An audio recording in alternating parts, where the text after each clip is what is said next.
आप देख रहे हैं श्रेय टीवी। नमस्कार, मैं हूं आपके साथ शिवानी और आप देख रहे हैं श्रेय टीवी। 82 लाख की बड़ी धोखाधड़ी, सिंचाई विभाग के साथ खेल, बेंगलुरु कंपनी और बैंक मैनेजर पर केस दर्ज।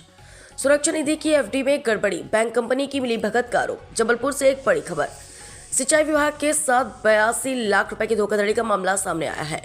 पुलिस ने बेंगलुरु की एक निजी कंपनी और तत्कालीन बैंक मैनेजर के खिलाफ केस दर्ज किया है।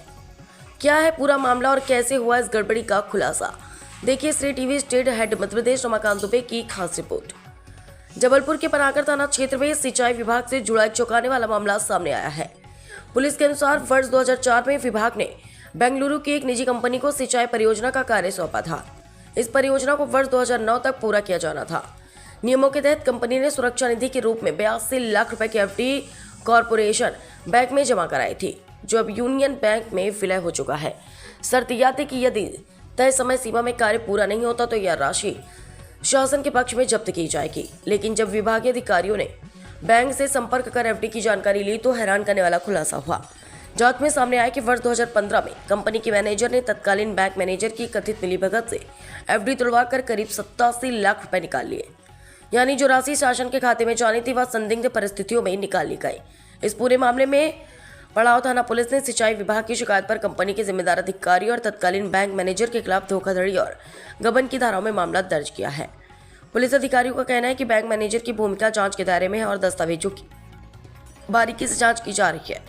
जल्द ही आरोपी से पूछताछ और आवश्यक कार्रवाई की जाएगी। करीब 2 दशक पुराने इस मामले ने विभागीय कार्यप्रणाली और बैंकिंग सिस्टम पर सवाल खड़े कर दिए हैं। अब देखना होगा कि जांच में और क्या तथ्य सामने आते हैं। रमाकांत दुबे, स्टेट हेड मध्य प्रदेश, श्रेय टीवी से। सर, मामला जानकारी में किसी धोखाधड़ी की कोई एफआईआर दर्ज? नामदा विकास संभाग क्रमांक 2 के कार्यपालन मंत्री के द्वारा एक शिकायत आवेदन थाना पनागर में दिया गया था, जिसमें बताया गया था कि वर्ष 2004 में एक निविदा जारी की गई थी और उस निविदा पर यहाँ पर नहर का निर्माण किया जाना था।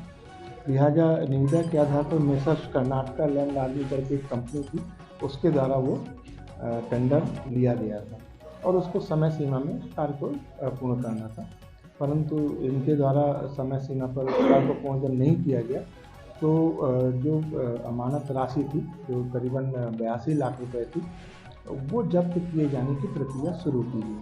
इस दौरान कंपनी हाई कोर्ट गई और हाई कोर्ट में लंबे समय तक विचारणा चला। माननीय हाई कोर्ट के द्वारा कंपनी को गलत सिद्ध करते हुए शासकीय कार्य जो नामदा विकास संभाग क्रमांक 2 के द्वारा किया जा रहा था उसको सही पाया गया। लिहाजा इस संबंध में जब आवेदन प्राप्त हुआ तो आवेदन पर अग्रिम वैधानिक कार्रवाई की गई और इसी जांच के क्रम में यह भी ज्ञात हुआ कि उक्त कंपनी के द्वारा जो जमानत राशि 2015-16 में बिना शासकीय अनुमति के स्वयं आहरित कर ली गई थी। लिहाजा संपूर्ण जांच के बाद कंपनी के विरुद्ध तत्कालीन जो बैंक के अधिकारी थे उनके विरुद्ध प्रकरण पंजीकृत की विवेचना में लिया गया। इसमें अभी प्रथम दृष्टया 2 लोगों के अपराध पंजीकृत किया गया है और चूंकि विवेचना भी जारी है, लिहाजा अग्रिम वैधानिक कार्रवाई संपूर्ण विवेचना के बाद की जाएगी।